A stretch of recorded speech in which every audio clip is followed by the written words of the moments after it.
बीरबल और रहस्यमय तलवार। पुराने ज़माने की दास्तान शाही सल्तनत की शान। मुगल बादशाह अकबर के राज में हिंदुस्तान अमन, इंसाफ और खुशहाली का मिसाल था।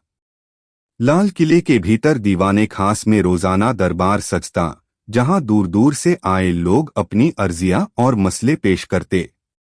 अकबर के खजाने में अनगिनत दौलत और अनमोल वस्तुएं थीं, मगर उनमें एक चीज थी जो बादशाह की सबसे बड़ी शान मानी जाती थी, शमशीर नूर यानी नूर की तलवार। कहते हैं ये तलवार फारस के बादशाह ने अकबर को दोस्ती के तोहफे में दी थी।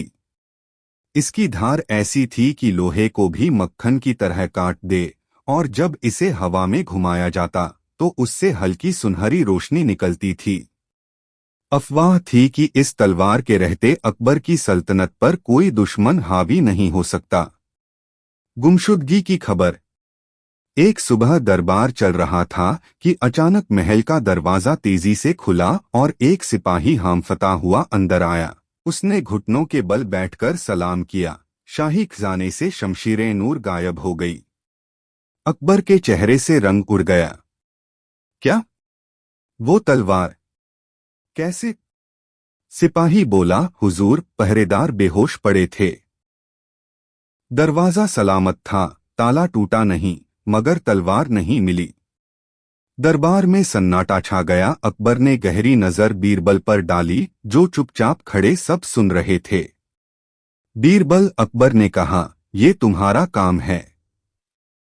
3 हफ्ते में तलवार वापस लाओ, वरना समझो तुम्हारा दरबार से नाता टूट जाएगा। सुराग की तलाश।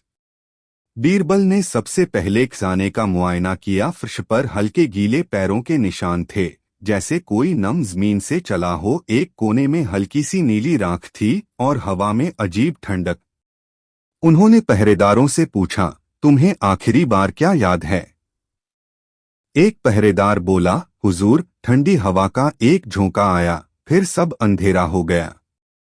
बीरबल ने मन ही मन सोचा, ठंडी हवा, बेहोशी और नीली राख, ये किसी जादू का असर है। शक का निशाना। बीरबल को याद आया कि कुछ साल पहले दरबार में एक जादूगर आया था, मोहित फकीर। उसने शमशीर नूर मांगी थी, मगर अकबर ने इनकार कर दिया। उस दिन मोहित ने कसम खाई थी कि वो तलवार हासिल करके रहेगा।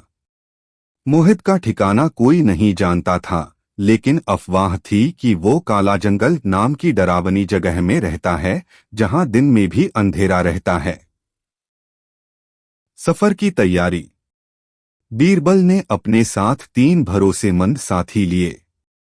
अमीर अली तलवारबाजी में माहिर, फकीर चांद तीरंदाजी में उस्ताद, रहीम चालाक और जाल बुनने में होशियार। चारों घोड़े पर सवार होकर काला जंगल की तरफ निकल पड़े। रास्ता लंबा और खतरनाक था। पहला इम्तिहान, टूटा पुल। रास्ते में एक पुराना लकड़ी का पुल आया, जिसके नीचे तेज बहाव वाली नदी थी। पुल आधा टूटा था और उसके नीचे अजीब बुलबुले बन रहे थे। रहीम ने रस्सी बांधकर पुल ठीक किया, मगर जैसे ही वो पार करने लगे, पानी से हाथ जैसी भुजाएं निकलने लगीं। बीरबल ने जल्दी से एक थैली से चूना निकालकर पानी में फेंका। पानी चीख उठा और भुजाएं गायब हो गईं। ये नदी का जिन्न था, बीरबल ने समझाया, जिसे चूना पसंद नहीं। काला जंगल का डर। तीसरे दिन वो काला जंगल पहुंचे। पेड़ों की शाखें ऐसे लटक रही थीं जैसे किसी के हाथ हों, और चारों तरफ घना कोहरा था। अचानक फकीर चांद ने देखा एक काला उल्लू, जिसकी आंखें अंगारों की तरह जल रही थीं, उन्हें घूर रहा है।